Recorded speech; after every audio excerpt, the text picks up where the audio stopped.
On a quiet estate where time seemed obedient, a narrow corridor appeared without warning. Behind its locked door waited not terror, but truth long avoided. This story follows a house that remembered everything, and the moment its silence finally learned how to speak, when guilt surfaced and memory demanded honesty.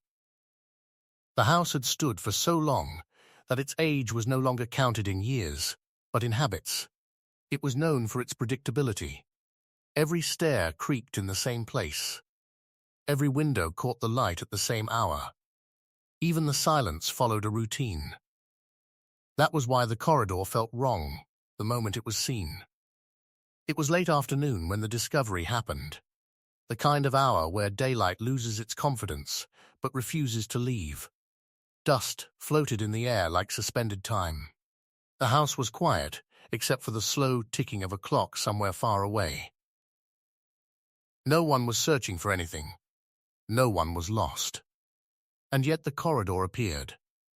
It did not announce itself. It did not demand attention. It simply existed where it had never existed before. The wall that once held a framed landscape painting now extended farther than memory allowed. The carpet ran forward in a narrow line, darker than the rest, as if it had been walked less. At the end of the corridor stood a door. It was not ornate. It was not damaged. It was plain. Wooden. Solid, painted a muted grey that absorbed light instead of reflecting it. There was no handle, no sign of use. Only a small keyhole placed carefully at the center. The first feeling was not fear. It was confusion. A soft disbelief that something so simple could be unfamiliar. The house had been walked for decades. Every guest had explored it. Every corner had been dusted. And yet no one remembered this corridor. Someone stepped closer. The air shifted almost imperceptibly. The temperature dropped by a fraction. Enough to notice, not enough to explain. The walls felt closer here, the ceiling lower. Sounds behaved differently. Footsteps lost their echo. Breathing sounded too loud. The ticking clock could no longer be heard. A hand reached toward the door and stopped inches away. Not because of fear, because of hesitation. The kind that comes when instinct speaks before reason forms words. The wood looked untouched. No scratches, no fingerprints, no wear around the keyhole. As if no key had ever been used, as if the door had been waiting. Someone joked quietly that perhaps it had always been there. That memory played tricks. That old houses liked to surprise. The words sounded thin. They fell into the corridor and did not come back. Another person stepped forward and pressed an ear to the door. There was no sound on the other side. No room tone. No hollow emptiness. Just a dense absence. The kind that made the skin tighten slightly. The decision was made without being spoken. This door needed explanation. The house records were retrieved. Old blueprints unfolded across a dining table, scarred by years of use. Pages yellowed. Ink faded. The layout was familiar. Every room was accounted for. The corridor was not there. They checked again. Slowly, carefully, tracing walls with fingers, measuring lengths. The house should have ended sooner. The space where the corridor existed had never been part of the structure. Someone suggested renovation. Another mentioned a sealed room. But renovations left marks. Sealed rooms left seams. This corridor had neither. It flowed from the house as if it belonged. The door was tested. It did not move. Not a fraction. The wood did not flex. The lock did not rattle. It resisted without effort. As evening approached, the corridor grew darker than the rest of the house. Lamps placed nearby seemed dimmer. Light reached the door and stopped. Shadows gathered at its base, deepening as if pooling. No one said it out loud, but the thought formed in every mind. If the door had always been here, they would have remembered. And if it had not, then the house had changed. The night settled slowly. The corridor was avoided without discussion. The door remained untouched. Yet even from other rooms its presence could be felt. A quiet pressure. like a held breath. Sleep came uneasily that night. Dreams felt heavier.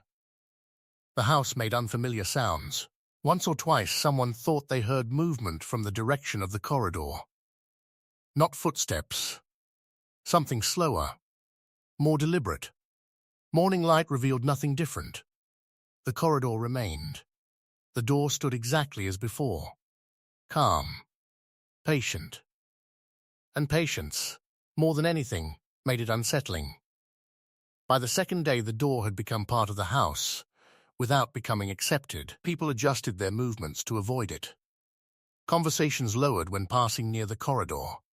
No one stood there alone. The house itself felt unchanged, and yet subtly altered, as if it were aware of being observed. The usual warmth lingered in familiar rooms, but near the corridor the air carried a faint stillness. Not cold exactly, simply absent of comfort. A careful examination began. The walls were tapped, solid. No hollow space, no echo.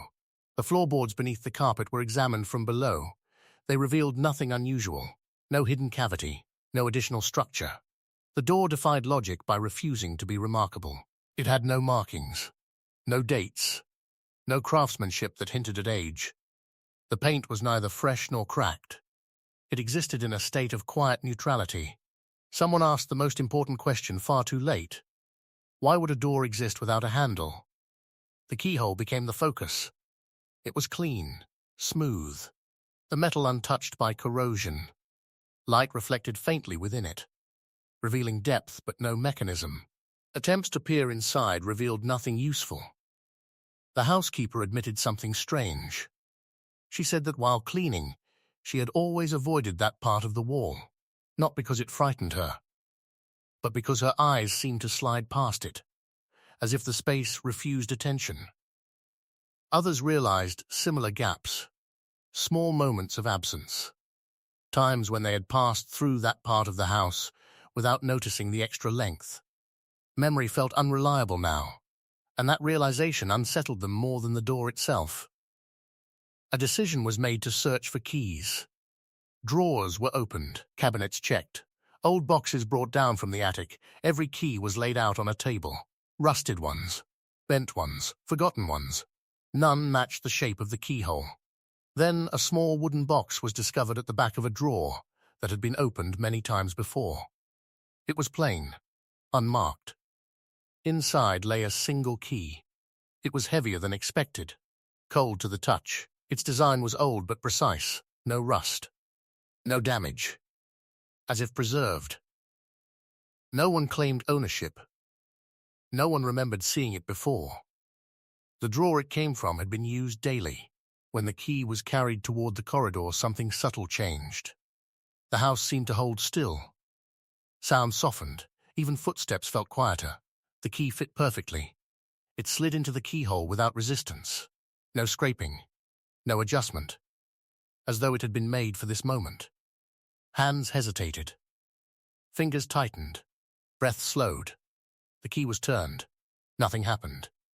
No click, no shift, no sound at all. The door did not respond. The key did not resist. It simply turned and stopped. That should have been reassuring. Instead, it deepened the unease. Because locks were meant to react, the key was removed, examined, returned to the box. The box was closed.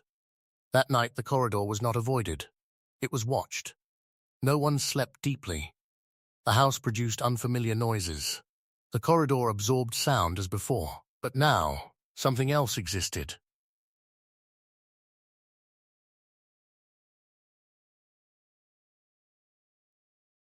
Expectation. In the early hours of morning, a single sound broke the silence. A soft knock. It came from the door. Only once. Not loud, not urgent, just enough to be heard. No one answered, and the house did not feel empty anymore. Chapter 2. The key that felt like evidence. Morning arrived as a pale suggestion rather than a promise. The house did not wake the way it usually did. It remained heavy and still. As if listening for the next sound, that would confirm what had been heard in the night. The corridor held its darkness longer than the rest of the rooms. Even as sunlight found the curtains and warmed the floors, the passage to the door stayed dim, like a place where daylight did not feel welcome. No one spoke immediately about the knock. They moved through breakfast with careful gentleness, using cups and plates as quietly as possible, as though noise might offend something unseen. Eyes met and looked away. The ordinary routines of a lived-in house continued, but every routine felt like acting. Everyone carried the same private thought. The sound had been real. It had come from behind the locked door, and because it had happened once, it could happen again. When the subject finally surfaced, it did not rise like panic. It rose like certainty. Someone described the knock exactly. Not a pounding, not a scraping, a single measured tap, as if a hand had tested the wood, and then withdrawn. A quiet signal, an announcement without a message. The corridor was approached again in daylight. That alone made the fear feel smaller, as if brightness could defeat it. But the corridor refused to behave like the rest of the house. Light reached into it and faded. Shadows stayed close to the corners. The air was not colder exactly. It was calmer, unnaturally calm, the kind of stillness that feels like a room after an argument has ended, but before anyone speaks. The door stood at the far end as it had the day before. The paint remained matte and dull. No handle, no markings, only the keyhole. It seemed almost polite in its simplicity, and that politeness made it worse. A monstrous thing might have been easier to name. A slow inspection began again, this time with the desperation of people who believed that if they found one flaw, they could make the entire phenomenon human. They searched for seams around the frame. They ran fingers along the edges. They listened to the wood. They pressed their palms to it to feel for vibration, for heat, for any sign of what lay behind. There was nothing, not even a hint of hollow space. Then attention returned to the key. It had remained inside the plain wooden box, placed on the dining table as if it were evidence. The box had no initials, no decoration. It was the kind of object that existed only to be ignored. Yet it had been found in a drawer that everyone used.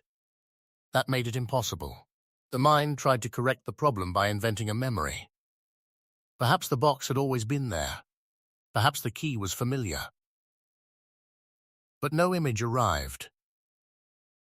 The space in the mind remained blank.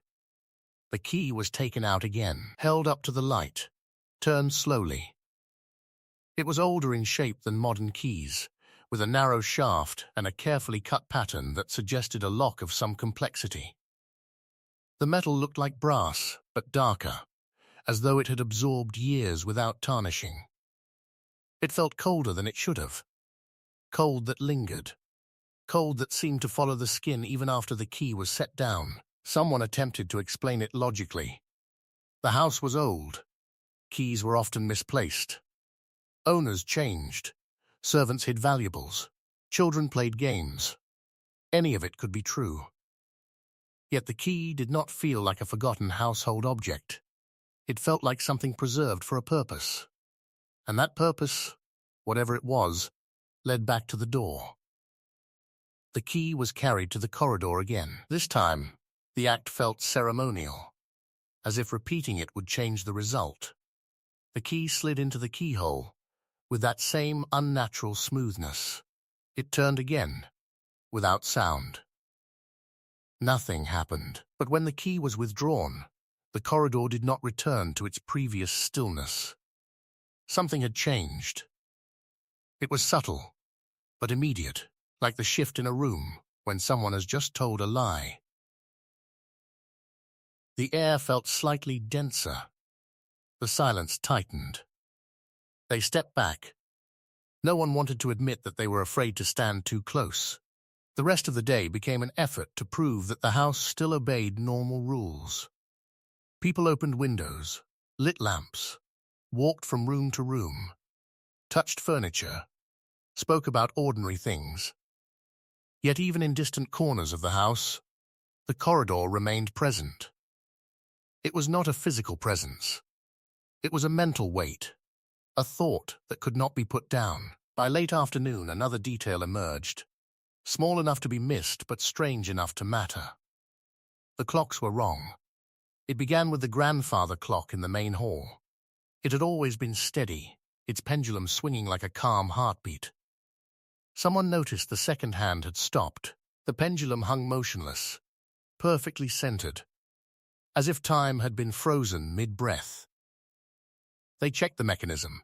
No obvious damage. It was wound. It should have moved. Yet it remained still. Another clock in the library was checked. It too had stopped. Another in the kitchen. Same. It was not that all clocks in the house failed. Only the ones nearest the corridor. The farther a clock was from that part of the house, the more likely it was to be correct. No one needed to say what they were thinking. The corridor was not only ignoring light, it was ignoring time. That realization changed everything. A mysterious door could be a hidden room. A strange key could be an heirloom. But time stopping near a corridor suggested something else, something beyond architecture. Night approached again. The house seemed to prepare in its own quiet way. Lamps were turned on earlier than usual. Curtains were pulled tighter. Doors inside the house were closed carefully, as if the act of closing doors could create safety. The corridor remained unlit. A lamp placed near the entrance did little. The shadows swallowed most of its glow. They decided not to stand directly before the locked door after sunset. They chose instead to watch from a distance, from the sitting room, where the corridor entrance could be seen through a partially open doorway. It felt like keeping vigil. Hours passed with the slow discomfort of waiting for something you do not want to happen, but also cannot stop imagining. The house made small noises. Pipes settled. Wood shifted. Wind brushed against glass. Every sound felt suspicious. Just after midnight, something changed again. The corridor darkened further, as if the air itself thickened. And then, without warning, the faint sound of movement came from behind the door. Not the knock. Something slower. A soft, dragging sound, like a careful foot sliding across a floor.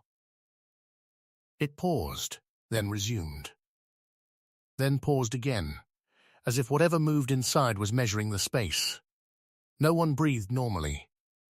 Someone gripped the arm of a chair so hard their fingers whitened. The urge to run rose sharply, but there was nowhere to run inside a house that seemed to be rearranging itself. The sound stopped. Silence returned, thicker than before.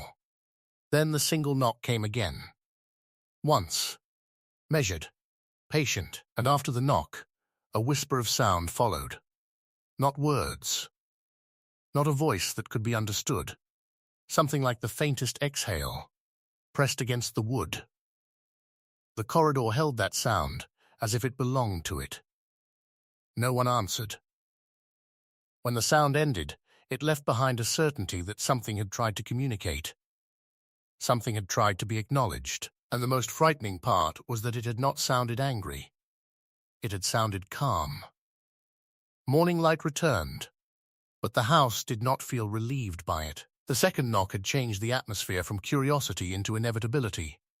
Whatever lay behind the door had a rhythm now. It was not random. It was repeating. That repetition suggested intention. The first hours of the day were devoted to evidence. They treated the corridor like a crime scene without calling it that. They took photographs, measured the corridor length, compared it to the blueprint again. The numbers refused to agree. The corridor added space that did not exist on paper. When measurements were taken from the opposite side, the house seemed to shorten. Walls that should align did not. The building behaved like something flexible, something alive. Someone tried to laugh at the impossibility. The laugh ended too quickly. The key was examined again with a new kind of seriousness. If the door would not open, perhaps the key was not meant to open it yet. Or perhaps the key was not the only key. That thought became the day's purpose. If there was one key, there could be another. If there was a door, there could be a reason. They searched deeper than before. Not only drawers and shelves, but old trunks, sealed cupboards, forgotten desk compartments. They moved books and checked behind them. They looked beneath loose floorboards where dust had gathered for years. They climbed into the attic where the air smelled of dry wood and mothballs and old fabric. Every search felt less like a practical act and more like an apology to the house for ignoring it. What they found was not another key. It was a record. An old leather-bound ledger hidden inside a stack of papers that had been tied with string. The string broke easily, as if it had waited too long to be touched. The ledger smelled faintly of smoke and age. Its pages were thick, and the ink was faded but readable in places. It was not a diary. It was not a love letter. It was something colder. A list. Names. Dates. Small notes written in the margins. Some names were crossed out. Others were underlined. A few had marks beside them like warnings. At first it seemed like household accounts. Then the pattern emerged.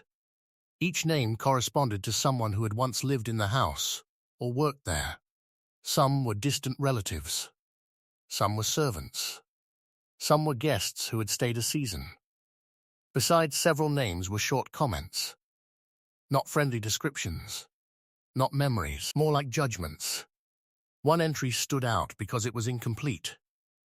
A name was written and then scratched out so hard the paper tore slightly. Next to it was a date. And beside that date, one phrase written with unusual pressure, as though the hand that wrote it had been trembling. Behind the door. The phrase was not surrounded by explanation. It stood alone, but it connected the ledger to the corridor in a way that made the skin tighten. Another page contained a sketch, rough but clear. A rectangle, a keyhole, no handle, a door, and beneath the sketch, the words, "Do not open." The calmness of the warning was worse than a frantic one. It suggested a decision made after long consideration, a decision that had been maintained for years. As they turned pages, more notes appeared. Small observations that sounded almost like fear disguised as routine. Mentions of unusual cold, mentions of clocks stopping, mentions of whispers at night. All recorded as if they were household matters, as if these strange events were part of life in the house at that time. The final entry that referenced the door ended abruptly. The handwriting changed slightly, becoming less steady. The last line ended in the middle of a sentence. Then nothing. The rest of the ledger pages were blank. No one spoke for a long moment. After reading it, the house seemed to grow quieter around them, as if it recognized its own history being uncovered. They returned to the corridor in the afternoon, carrying the ledger like a fragile artifact. The door waited. It looked unchanged, indifferent to their discovery. But their minds were changed. Now the door was no longer an accident. It was a deliberate secret. They stood before it. One of them placed a hand on the wood again, slower this time, with a strange care. A vibration. Barely felt, more sensed than touched. Like a heartbeat behind the panel. They pulled their hand away. The key was brought out again. The keyhole seemed darker today. Not because of lighting, because of depth. The metal around it looked faintly warmer, as if it had been touched from within. They tried the key once more. It turned smoothly. It stopped. As always, no click. But this time, when the key reached its stopping point, a sound came from inside. A soft mechanical shift, not the lock opening, but something moving beyond it, like a bolt being set into place. Then a whispering scrape, as though something had drawn closer to the other side of the door. And then, quietly, the door responded. A single knock. Not from outside, from inside. The knock was not loud, but it was immediate, as if the presence behind the door had been waiting for the key to turn, waiting for the attention. They stepped back. Someone's throat tightened.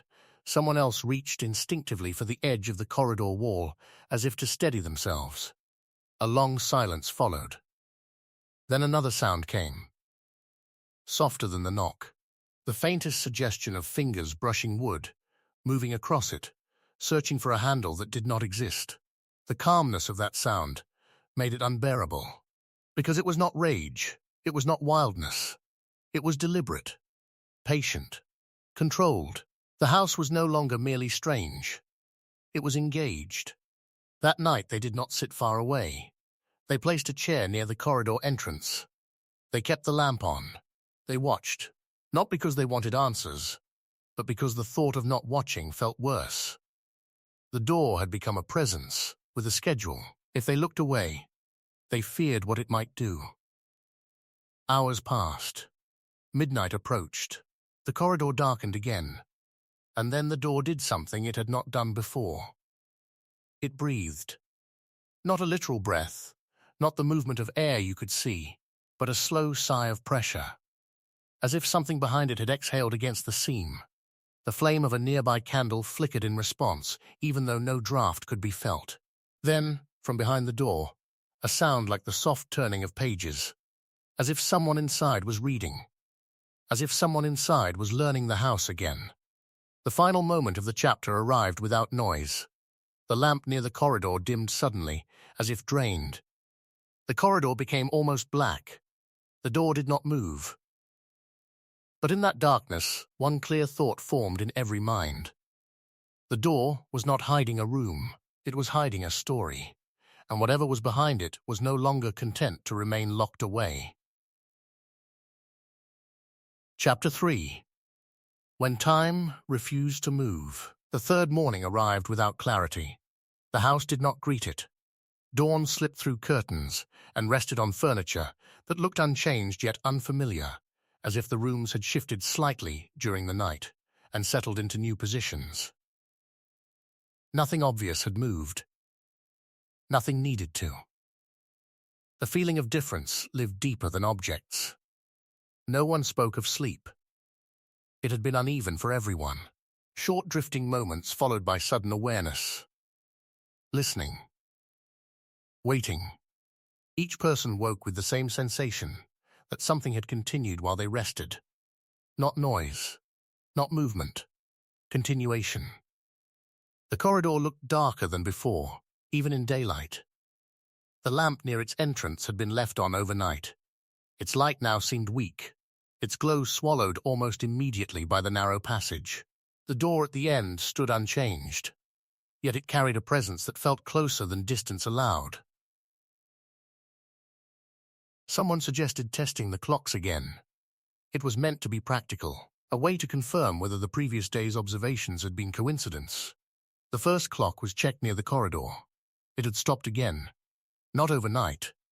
It had stopped precisely at the same minute as before. The hands rested in the same position, as though time had tried to move and failed. They moved farther away. Another clock. Working. Accurate. The farther they walked from the corridor, the more normal the house became. Near the kitchen, time behaved itself. In the garden-facing rooms, it flowed freely. The boundary was clear now, invisible but firm. Someone stood at the edge of the corridor and held a pocket watch. They waited. The second hand moved until it crossed the threshold of the passage. Then it hesitated. Then it stopped. The watch was pulled back. The second hand resumed its movement. No one smiled at the proof. The house was not malfunctioning. It was choosing. They began to understand that the corridor was not merely ignoring time. It was preserving something against it. The ledger was brought out again. Pages were read more slowly now. The earlier entries began to connect in new ways. The notes about cold, the mentions of silence, the careful avoidance of explanation. It was not ignorance that filled those pages. It was restraint. One entry spoke of a winter that lasted too long inside the house. Another mentioned a room that could not be entered after dusk. Another referred to a presence that remained calm even when confronted. That word appeared more than once. Calm. It was unsettling how often the past writer had chosen it. As the hours passed, something else became apparent. The house did not feel empty when people moved away from the corridor. It felt attentive, as though it were tracking where they went. Sounds carried farther than usual. Footsteps echoed strangely. Doors closed with slightly more weight. In the afternoon, someone noticed the shadows. They did not fall as they should. Near the corridor, shadows leaned inward. They curved subtly toward the passage, regardless of where the light source stood. A chair cast a shadow that angled toward the darkness. A table leg followed the same rule. It was slight enough to be dismissed, yet once seen it could not be unseen. The corridor did not attract light. It attracted absence. They tried to speak normally. They spoke about errands, about weather, about meals. But conversations drifted and ended without conclusion. Words felt temporary here. Thoughts slid away. By late afternoon, a decision was made that felt necessary even though no one wanted to make it.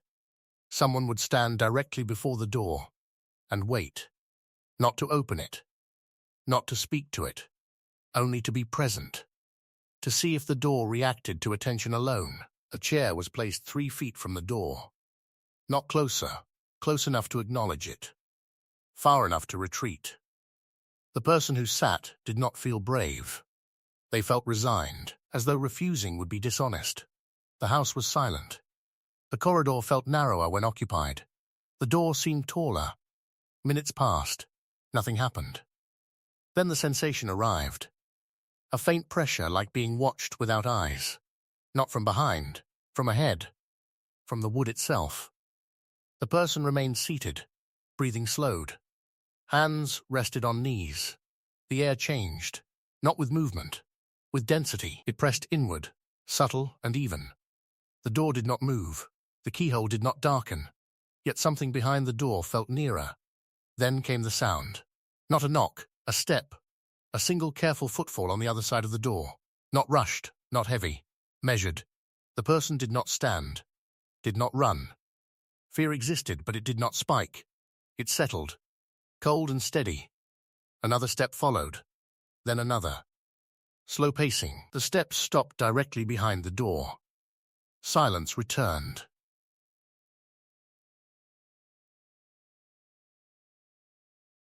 Thick. Listening. Then, a sound unlike the others came.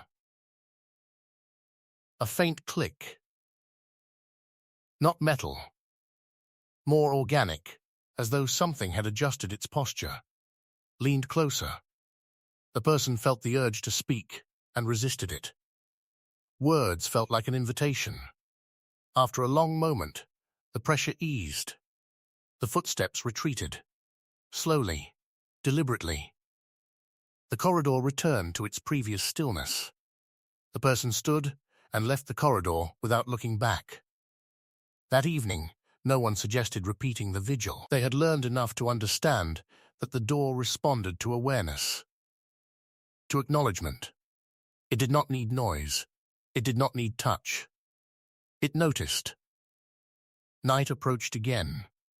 The house felt heavier with each passing hour. The ledger was closed and placed away, as though keeping it open might provoke something. As darkness settled, a new detail emerged. The mirrors, reflections near the corridor began to behave strangely. People passing saw movement that did not align with their own. A delay. A hesitation. A reflection that lingered half a second longer than it should have. Someone stood before a mirror and raised a hand. The reflection followed, but slowly, as if it were deciding whether to comply. They moved away quickly. That night, no knock came. Instead, the house filled with the sound of faint whispering that did not form words. It drifted through walls, through ceilings. It was everywhere and nowhere. And beneath it all, steady and patient. The corridor remained awake. The third night was worse for its restraint. Nothing dramatic occurred. No knocks, no footsteps, no sudden movements. The house simply refused rest. People slept in fragments. Short drifting intervals followed by sharp awakenings. Each time the same sensation lingered, that someone had just been standing nearby, that the air had been disturbed moments before awareness returned. Morning arrived without relief. The corridor looked unchanged. The door stood as it always had. Calm. Waiting. Someone attempted to ignore it. They deliberately walked past the corridor without looking. They focused on conversation, on tasks, on movement. For a short time it almost worked. Then the house responded. A door elsewhere opened by itself. Slowly, without sound. It stopped halfway, as if reconsidering. Later, a window latch lifted and dropped back into place. No wind moved the curtains. These were not threats. They felt like demonstrations. The house was no longer passive. The ledger was examined again, but this time with a different purpose. They searched not for events, but for patterns, for repetition, for names. That was when they noticed something chilling. Certain names appeared more often near mentions of the door. These names were not always associated with fear. Some were written neutrally, some even with mild fondness. Yet every one of them shared a common ending. They stopped appearing. There were no death records beside them, no burial notes, no mention of departure, just silence after a final reference. The realization was slow, but undeniable. The house had not merely observed people, it had kept some. That thought changed the way everyone moved through rooms. Floors felt less solid. Walls felt thinner. The idea of being alone became unbearable. In the afternoon, the corridor did something new. It echoed. A sound was made in the sitting room. A book fell. The sound reached the corridor and returned altered. Not louder, not distorted. A repetition, as if the corridor had learned the sound and chosen to send it back. Someone tested it again. A cough. The corridor echoed it. Not immediately. After a pause, as though considering, the door was learning. That evening the house lost power briefly, only for seconds. But in those seconds, something shifted. When the lights returned, the corridor was no longer completely dark. A faint glow emanated from the keyhole, not light as much as presence. Like a memory of illumination. No one approached it. Then, quietly, something else happened. A voice spoke. Not aloud, not in the corridor, inside a mind. One person heard their name spoken calmly, without emotion. It did not startle them. It did not frighten them immediately. It felt familiar, as though spoken by someone who had known them a long time. They did not respond. Minutes later, another person heard the same thing. Then another, always individually, always alone, always calm. No one admitted it at first. When someone finally did, the others looked at them in silence and nodded. The door was no longer guessing. It knew who they were. That night, the key was removed from its box without discussion and placed near the corridor. Not inserted, just present. The door responded. The glow in the keyhole deepened. The corridor felt warmer for the first time since its discovery. A soft sound came from behind the door, not a knock, not a step. A breath. Slow. Steady. Patient. Then, unmistakably, a voice formed words. Not spoken aloud, not in the air. Inside, it spoke a single sentence, evenly, without urgency. You remember me? No one answered. The door did not repeat itself. Silence returned. But it was different now. It felt informed, as though a question had been asked and noted. The house settled into stillness that felt temporary. They understood something fundamental then. The door was not waiting to be opened. It was waiting to be recognized, and recognition, once given, could not be taken back. Chapter 4. The Truth That Refused to Stay Buried. The fourth day began with an unfamiliar weight. Not fear exactly, something heavier. The knowledge that the house was no longer a mystery observing them from a distance. It had crossed into familiarity. It knew names. It remembered faces. And memory, once awakened, demanded completion. No one pretended otherwise anymore. Breakfast passed in silence that felt deliberate, rather than awkward. Each person avoided the corridor instinctively, not because it frightened them, but because acknowledging it too early in the day felt dangerous. As if once noticed, it would begin again. The ledger was brought back to the table. This time, they did not skim. They studied, slowly, line by line. What had once seemed like scattered notes now formed a pattern too precise to ignore. The names that vanished were not random. They followed intervals, every few years, sometimes closer, sometimes longer, but always after moments of upheaval. Arguments, illness, accusations, quiet scandals recorded only between the lines. The house, it seemed, had not chosen randomly. It had responded. One entry drew particular attention, a name that appeared often before the notes about the door became more cautious. The handwriting around this name was heavier, less restrained. Marginal comments were longer, more personal. This person had not been a servant, not a guest. They had lived there, permanently, trusted, present during renovations. A figure who would have known the house intimately. And then, suddenly, they were gone. No funeral, no mention of departure, no final note, just silence. The realization settled slowly. The locked door was not a prison built without reason.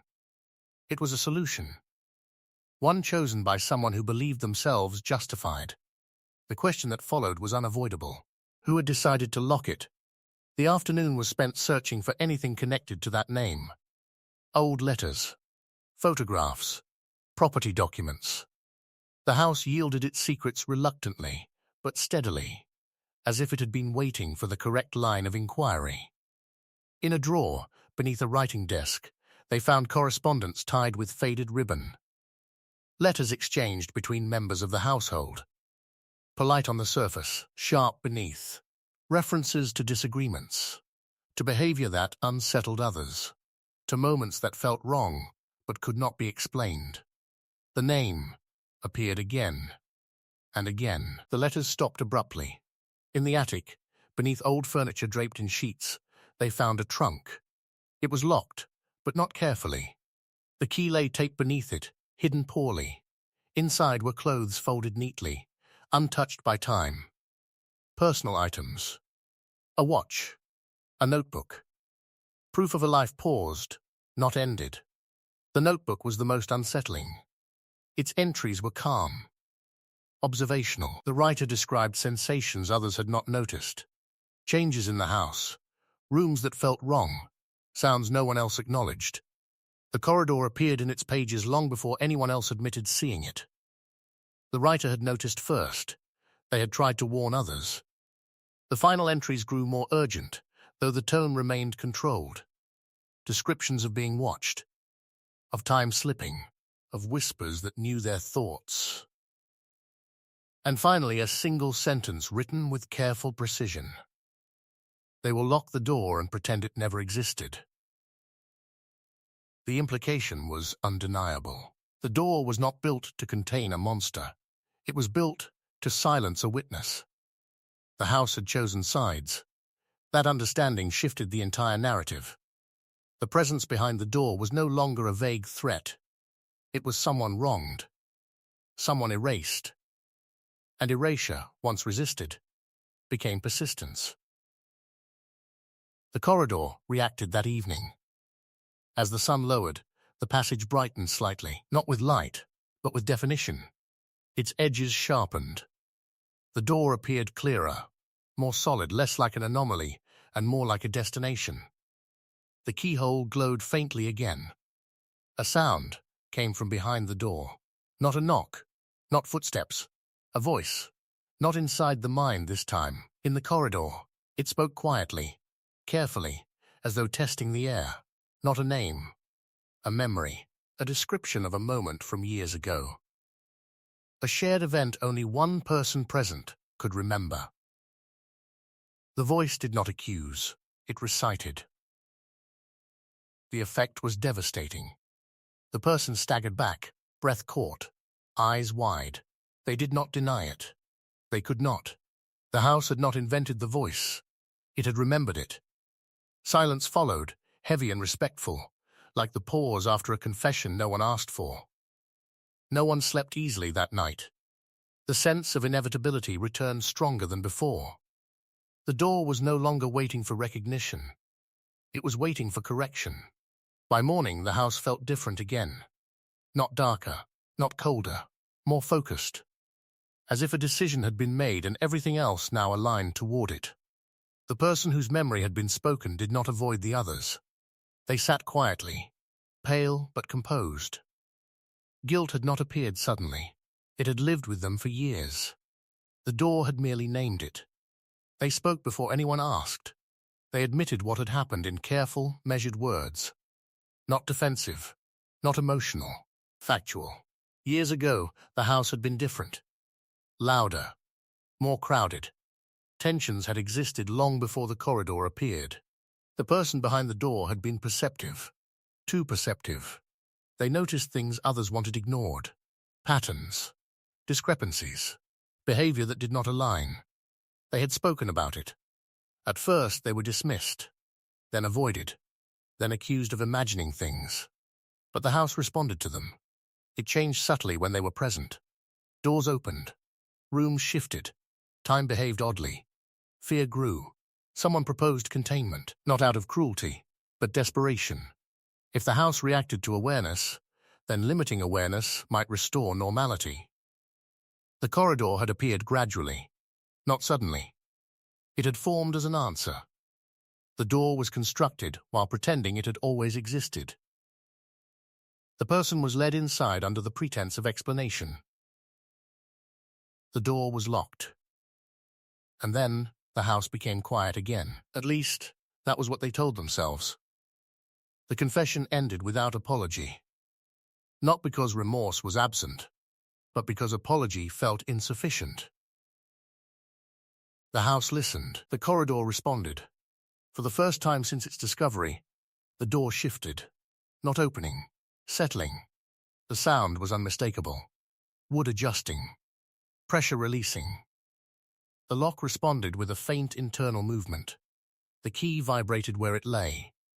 They stood together in the corridor, not confronting the door, but acknowledging it. The air felt warmer now, less oppressive, as if something had been heard. The voice spoke again, softer, closer. It did not accuse. It asked a question. Why did you leave me? No one answered immediately. The truth was too complex for a single sentence. Eventually the answer came, quiet and honest. Because we were afraid. The silence that followed was long, not empty, reflective. Then the voice replied with a calm that carried no malice. So was I. The glow in the keyhole dimmed slightly. The corridor breathed. They understood then that the door had not remained locked because of hatred. It remained locked because no one had returned to finish the conversation. The house had preserved the moment of abandonment. The door was not demanding release. It was demanding acknowledgement of responsibility. Night fell again, but the house no longer felt hostile. The whispers ceased. The clocks near the corridor ticked once, then resumed their rhythm. Time had been allowed back in. The door remained closed. But it no longer felt sealed. It felt patient, waiting for the final choice. And everyone understood that opening it would not be an act of curiosity. It would be an act of consequence. Chapter 5. The night the door answered. The fifth night did not arrive suddenly.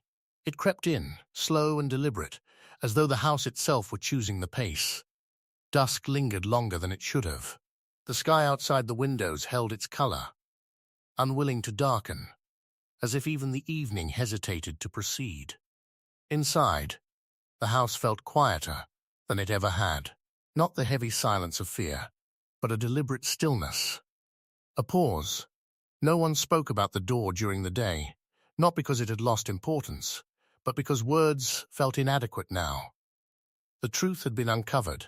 The guilt had been named. What remained was no longer mystery, but decision. The corridor no longer resisted light. Lamps placed nearby cast their glow farther than before. The shadows still gathered, but they did not lean inward as aggressively. The passage looked less like a wound in the house, and more like a scar that had finally been acknowledged. The door remained closed. The key lay on a small table beside the corridor, not hidden, not displayed, simply present. It no longer felt cold to the touch. When someone lifted it briefly to move the table, the metal felt almost neutral, as though it had lost its urgency. As night approached, the clocks continued to tick. That alone felt miraculous. Time flowed evenly now, unbroken. The house breathed with it. After dinner, chairs were arranged near the corridor, not directly facing the door, but close enough that it could not be ignored. No one wanted to be alone when the moment arrived, whatever that moment would be. The air thickened slightly as darkness settled. The corridor seemed to stretch again, not in length but in presence. It filled attention even when eyes looked elsewhere. Then the house made its first move. A door in another part of the house closed gently on its own. Not with force, not with warning, just a quiet decision. The sound echoed softly through the halls, a reminder that the house was still capable of action. Moments later, a floorboard creaked near the corridor. No one was standing there. The sound was precise, intentional. The door responded, not with a knock, with a voice. This time, it spoke clearly, out loud. The sound was low, steady, and unmistakably human. It carried no anger, no desperation, only presence. "I am still here." The words settled into the corridor like dust, slow and inevitable. No one spoke. No one needed to. The statement was not a demand. It was a fact. The voice continued, after a pause that felt carefully chosen. "I waited because waiting was all I had." The sentence carried weight, not accusation. It described a condition, not a grievance. The person who had confessed earlier felt the words land deep. Their hands tightened together, knuckles pale. They did not look away from the corridor. They spoke, finally. "We did not know how to undo what we had done." The house remained silent for a moment. Then the voice replied, "You did not try." The honesty of it was unbearable. No cruelty lived in the words, only clarity.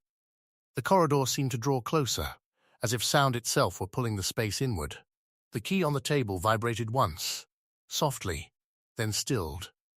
The door did not open. Instead, something else happened.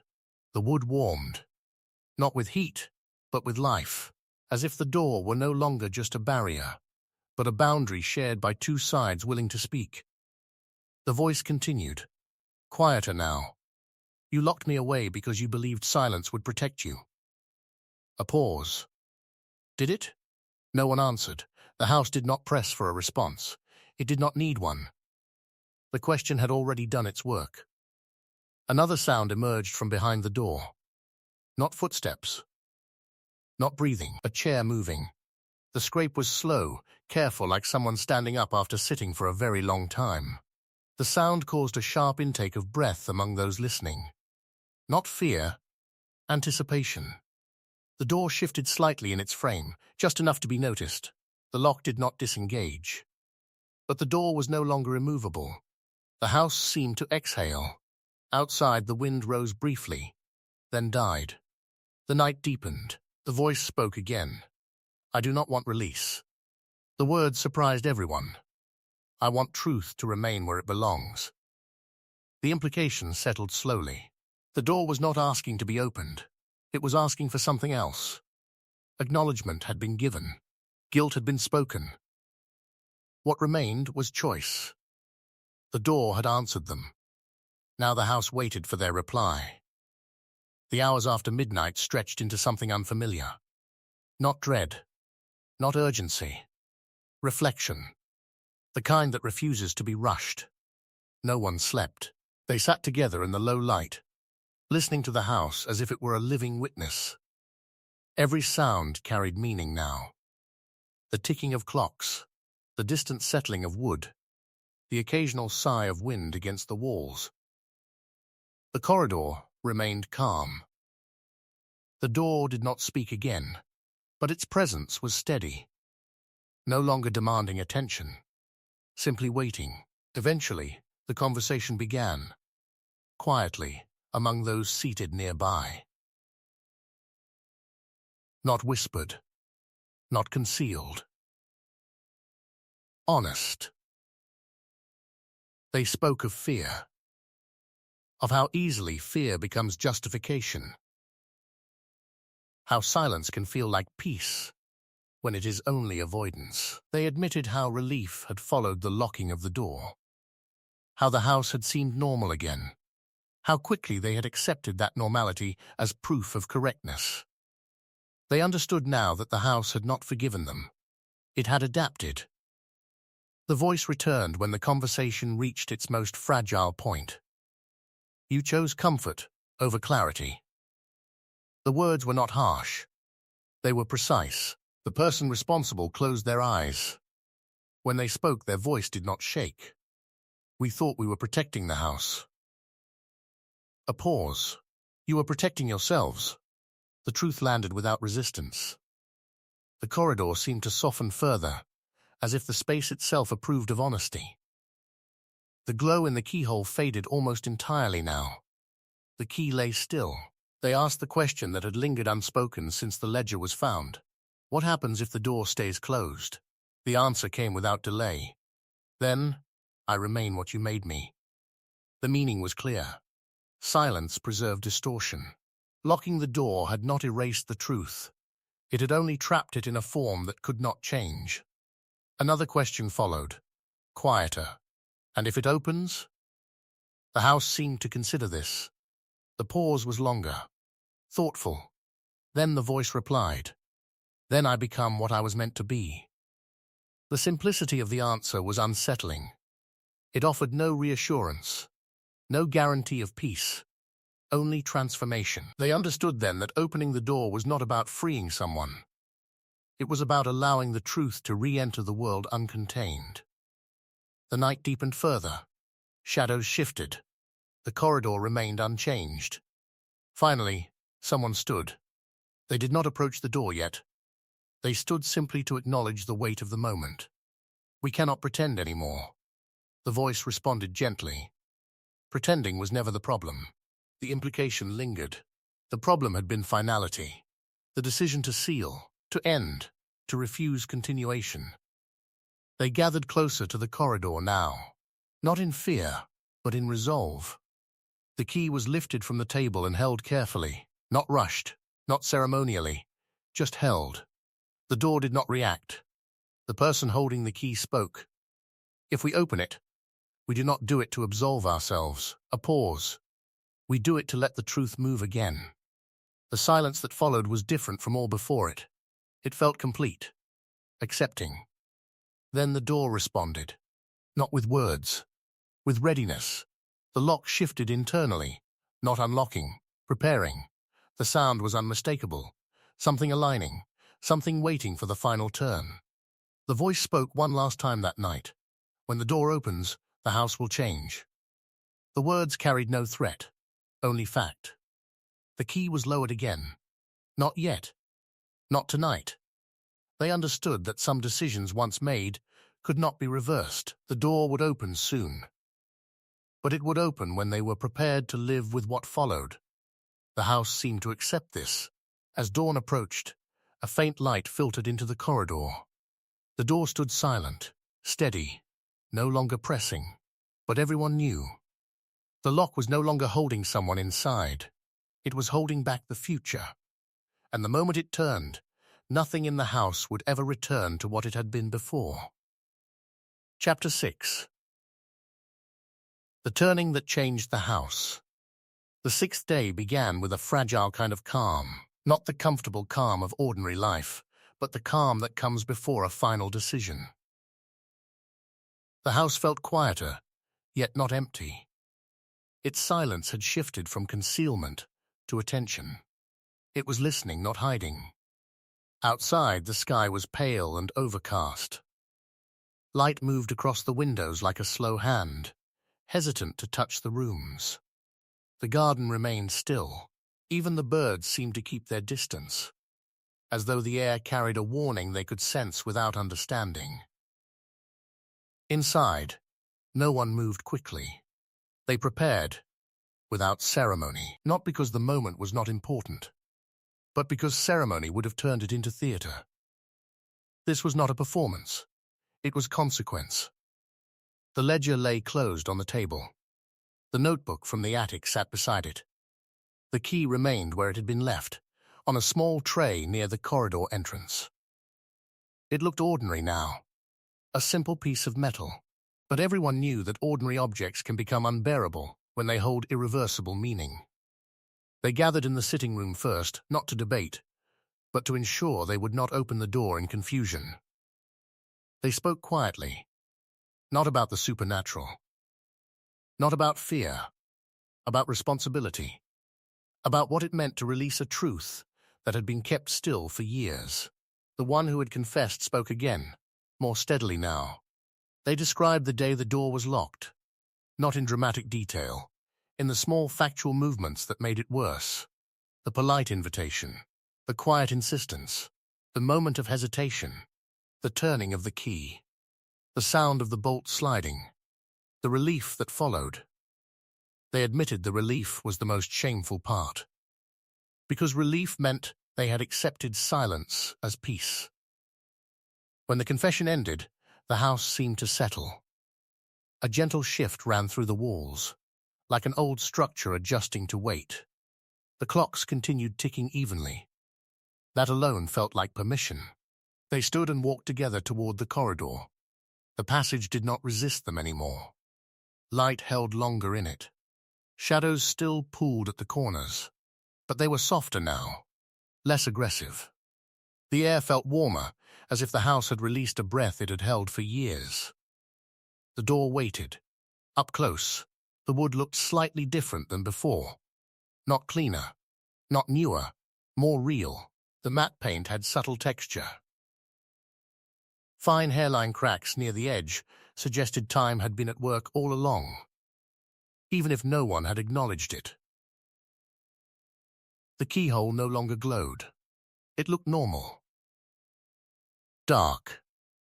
Silent. That normality made the moment sharper. It would have been easier if the door looked monstrous. It did not. It looked like a door that might exist in any house. That was the cruelest detail. That such enormous consequence could hide behind something so plain. The key was lifted. It felt heavier than before. Not physically, but in meaning. The person holding it paused, not out of fear, but out of respect for what could not be undone. The key slid into the lock. This time it did not glide unnaturally. It moved with a slight resistance, like metal meeting a mechanism that had not been used in a long time.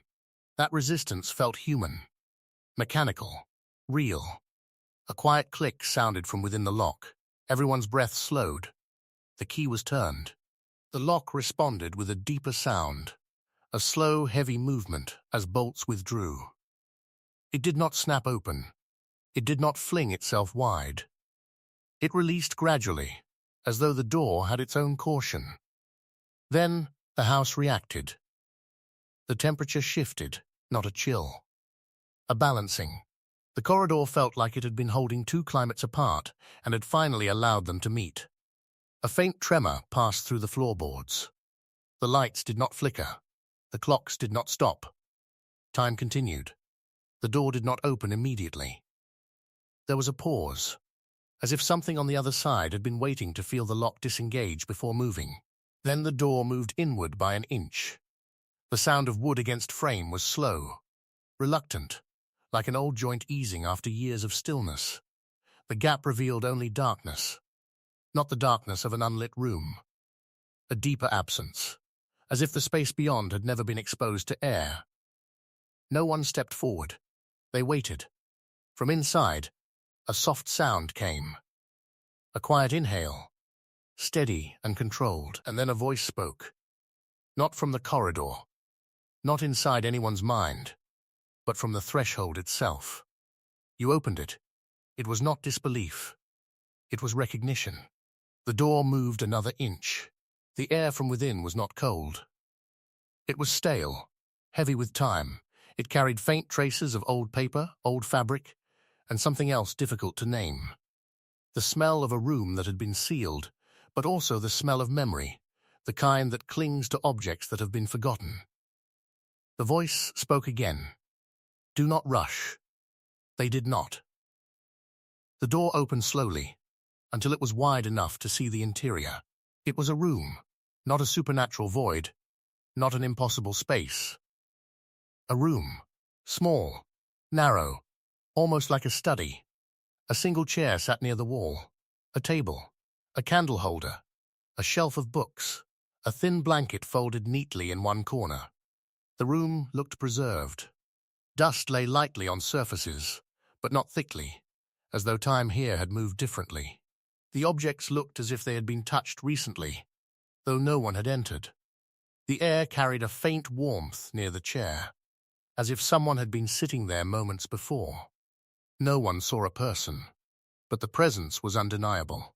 The voice came again, now closer. You see what you made. The words were calm. Not accusing, simply stating. The room held one detail that drew attention immediately. On the table lay a notebook, open. Its pages were filled. The writing was recent. The ink looked fresh. That single detail made everyone's skin tighten, because it proved something impossible. Someone had been writing inside a sealed room, beyond time, beyond ordinary rules. The house had been keeping the story alive. The person nearest the threshold stepped forward slowly, just one step into the room. The floorboards did not creak. The air did not react. Everything remained still, as if waiting for the correct words. The voice spoke softly, almost gently. Read. The notebook on the table seemed to hold the entire house in place. Everyone's eyes went to it, then away, then back again. It was such a simple object. Paper. Ink. A quiet artifact. Yet it was the proof that time here did not obey the same rules as outside. The person who had stepped into the room did not touch it immediately. Their hand hovered above the pages, trembling slightly. Not from fear, but from the awareness that touching the notebook would be an intimacy with a life that had been denied. When they finally placed their fingers on the edge of the paper, nothing dramatic happened. No lights exploded. No wind rose. The room remained calm. That calm was its own kind of terror. It meant the moment was real. It meant consequence was already unfolding. They began to read. The writing was clear, controlled, and patient. The voice of someone who had spent years refining thought in solitude. The first lines were not angry. They were observational. The writer described the day they were led into the room, the way the corridor had seemed slightly longer than it should, the way people avoided meeting their eyes, the way the door closed, gently, like a polite ending. Then the writer described waiting. At first they believed the door would open soon. Hours, perhaps a day. Then time began to behave strangely. The writer's sense of days and nights dissolved. There were no windows, The candle burned and then appeared full again. Hunger came, then faded. Sleep arrived and left without rhythm. The writer realized slowly that the house had not trapped them in darkness. It had trapped them in stillness. The notebook entries continued, describing the house as if it were a living presence. Sometimes the writer could hear footsteps in the corridor. Sometimes they heard voices that did not speak words, only tone. Sometimes the room warmed, as if sunlight passed nearby though none could enter. Then came the most chilling part. The writer began to record moments of contact. Not physical, not direct, names spoken softly through the door, memories whispered, the house repeating scenes from the past, as though projecting them against the walls. The writer described watching fragments of life outside the room, not as visions, but as feelings, as if the house transmitted atmosphere. The writer wrote that the house kept them alive, not out of mercy, but out of necessity, because someone needed to remember what others refused. One entry stood out, written with heavier pressure. If they never return, I will become the door. The person reading paused. Breath caught. The house remained silent. They continued. The later entries changed tone. Not desperate. Resigned. The writer described learning to listen, learning to sense the house's moods. They described discovering that the corridor existed because the house needed a place to store unfinished truth. They described realizing that the locked door was not simply built by human hands, but accepted by the house, as if the house had decided to participate in the concealment. The final pages were the most recent. They described hearing the clocks begin again, feeling time loosen, feeling the door become less sealed. The writer described the house preparing, and then the last entry, written very recently, ended with a single line. Today, you will open it. The reader's hand tightened on the page. They looked up. The room was still empty, yet the presence felt closer than ever, as if the air carried shape without form. The voice spoke from the room itself now, not from behind the door. You read my record. A pause. Now speak yours. No one wanted to step forward, yet someone had to. The confession that had begun days earlier had to become complete. Not just the act, but the reasoning, the fear, the choices made in silence. The person responsible stepped into the room. They moved slowly, with visible effort, as though the air were heavier for them. Their face held exhaustion and quiet shame. They did not apologize first. They spoke truth first. They described how the writer's observations had frightened them, how the house seemed to react, how people believed the writer was causing it, how fear turned into group certainty, how certainty made cruelty feel practical. They described the decision to lock the door as if it were a solution. They admitted how quickly the house had seemed calmer afterward, and how that false calm had become proof in their minds. When they finished, they stood very still. The presence in the room felt like a slow turning of attention. Then the voice spoke, softer than before. You turned me into a warning. A pause. I was only a witness. The words landed in the room like dust settling. No anger, no shouting, only a quiet correction. The house seemed to respond. A faint creak ran through distant beams. The corridor outside did not darken. It brightened slightly, as if the house approved of truth being spoken in its own preserved space. The voice continued. You feared what I saw. A pause. You feared what the house showed me. That line changed everything. It shifted blame away from the witness and toward the environment itself. The house was not merely haunted by a wronged person, it was haunted by what it had allowed. The question that followed came gently. What do you want now? Silence stretched. The person responsible did not answer quickly. They looked around the room. At the chair, the table, the books, the folded blanket, the preserved life. Then, quietly, they spoke. I want you to be part of the house again. The presence held stillness for a long moment. Then the voice replied, "Then you must let the house remember me, where others can see." It was not a demand to destroy, not a demand for spectacle. It was a demand for truth to become visible. They understood. The door could not simply be opened and then closed again. That would repeat the pattern. The truth would be returned to storage. The house would remain complicit. The room needed to become a room again, not a hidden chamber. It needed to be acknowledged as part of the home's history. The voice spoke once more, almost like an instruction. "Do not hide this place again." The house responded. A faint breeze moved through the corridor for the first time since the door appeared. It was gentle, ordinary, the kind of air movement that belongs to open spaces. The room felt less sealed, less preserved. Time began to move through it naturally, as though the house had finally allowed it. The presence did not disappear, but it softened, as if no longer forced to press against the barrier of silence. They stepped back from the notebook. The pages remained open, a record exposed. The door remained open too. And everyone understood the new reality.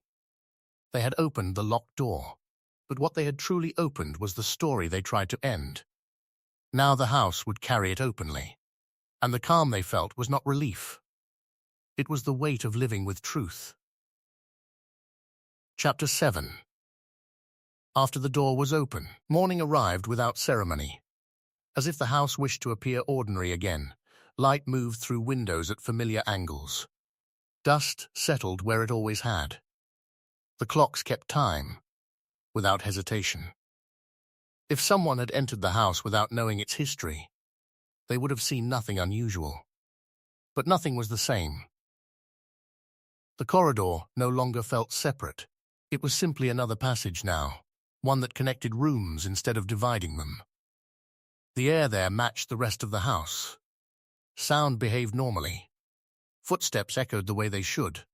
The sense of pressure had lifted, replaced by something quieter and more difficult to define. Awareness. The door remained open. The room beyond looked smaller in daylight, less preserved, more human. Sunlight reached the threshold for the first time in years and rested gently on the table and chair. Dust motes moved freely in the beam. The folded blanket no longer seemed untouched. It looked like an object waiting to be used again or set aside. The notebook stayed where it was. No one moved it. They understood that some objects must remain where they tell the truth most clearly. Throughout the day, the house adjusted. This time, the changes were not unsettling. They were practical. Subtle shifts in temperature.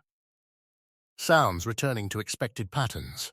Doors opening and closing with ordinary purpose. It felt as though the house were relearning itself. People came and went from the room without fear. They spoke quietly inside it, not out of reverence, but out of respect. The space no longer demanded silence. It asked only for honesty. By afternoon, the presence that had once pressed against the door felt diffuse, not gone. Integrated, as if the house had absorbed something back into itself after holding it apart too long. One person noticed something small, but profound. The mirrors reflected normally again. No delays, no hesitation, no lingering shapes. Reflection had returned. That evening, the person who had locked the door years ago stood alone in the room for the first time. They sat in the chair that had waited so long. The wood creaked softly under their weight, not in protest, but in recognition. They did not speak aloud. They did not need to. The room felt occupied, not by a body, but by memory shared openly. The weight of secrecy had lifted, leaving behind something gentler, responsibility without terror. They remained there for a long time. When they returned to the others, their expression was different. Not relieved, not forgiven, but settled, as if the truth no longer needed defending. That night, the house slept. Not fitfully, not tensely. It rested. No whispers moved through walls. No footsteps sounded where no one walked. No knocks marked the hours. The house behaved like a place meant to shelter people, not stories. Dreams came softly. They were not disturbing. They were quiet recollections. Moments reassembled without urgency. Faces remembered clearly, without distortion. Morning came again. The corridor remained ordinary. The door stayed open. And the house did not ask for anything more. But something else began. Word spread. Not dramatically. Not publicly at first. The house had been old enough to attract curiosity long before the door appeared. Now it attracted something else. Questions. Visitors noticed the room. Asked what it had been used for. Someone answered honestly. Not with embellishment. Not with supernatural language. With facts. This room had been sealed. Someone had been left inside. It had taken years to face that truth. Some listeners turned away. Others stayed. Some did not believe. Others felt the quiet weight of it and accepted that belief was not required. The house did not react to their doubt. It had finished reacting. The story became part of the house's history, not a secret embedded in its structure. It appeared in records, in conversation, in acknowledgement.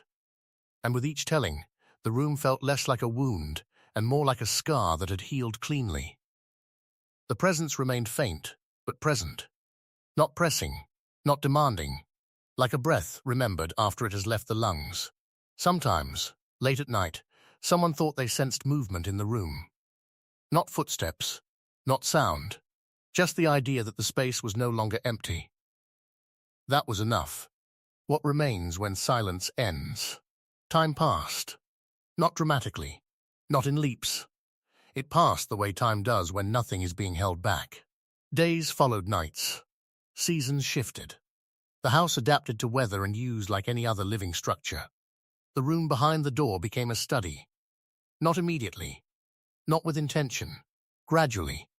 A desk was added, not replacing the old table, but complementing it. Shelves were cleared and filled again.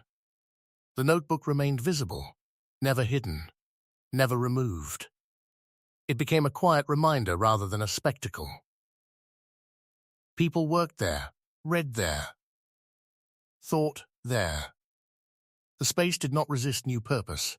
The presence, once confined and intense, diffused further into the house. Not haunting, not observing, participating. The house felt complete in a way it had not before, as though a missing note had been returned to a chord. Occasionally, someone would ask if the house was still haunted. The answer was always the same. No. And then, after a pause, it remembers. That distinction mattered. Haunting implied intrusion. Memory implied responsibility. The house did not punish.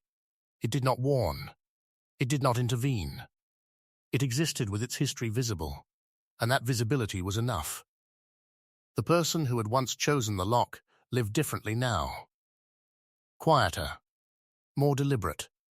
They did not seek forgiveness. They did not speak often of the past, but when asked, they answered honestly. That honesty changed how others listened. Guilt did not vanish. It transformed. It became care.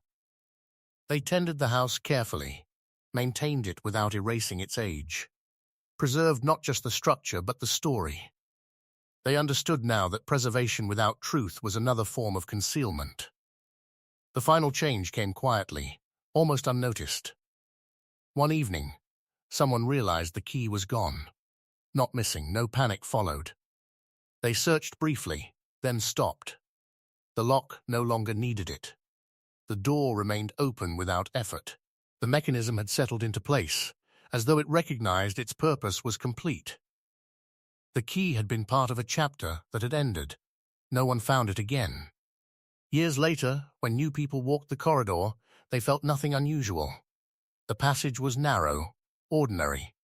The door stood open, blending into the house. Only those who knew the story felt the pause when passing it. Not fear, recognition. The house did not hide its past anymore. That was the difference. In the end, the mystery behind the locked door was not about what waited inside. It was about what happens when silence is chosen over truth. The door had not protected the house. It had delayed responsibility. And when it finally opened, it did not unleash terror. It restored balance. Some doors are locked to keep danger out, others are locked to keep guilt contained. This one had done both, and when it opened, the house learned what all places eventually must. That memory does not disappear when sealed. It waits, and when it is finally allowed to breathe, it does not demand fear. It demands that it be lived with honestly. The house stood, the door remained open, and the story once hidden became simply part of what the house was. Nothing more. Nothing less. The house did not change after that. It remained old, imperfect, and quietly dignified, carrying its years without apology. The corridor blended into daily life. The open door no longer invited attention, yet it was never ignored. It stood as a reminder that truth, once faced, does not need guarding. Those who lived there learned a difficult lesson without ever naming it. Silence can feel safe, but it grows heavy when it is built on fear. Locked doors may hide mistakes, yet they also preserve them, allowing them to breathe in the dark until they are strong enough to return. The presence that once pressed against the door did not vanish. It softened, spread thinly through the house, becoming memory rather than confinement. Not a ghost, not a warning, but a shared understanding that the past does not end when we refuse to look at it. Visitors sensed something in the house they could not explain. A depth. A calm shaped by honesty. Those who listened closely understood that the house did not ask for forgiveness. It asked for awareness. In the end, the mystery was never about what was hidden behind the door. It was about the cost of locking it.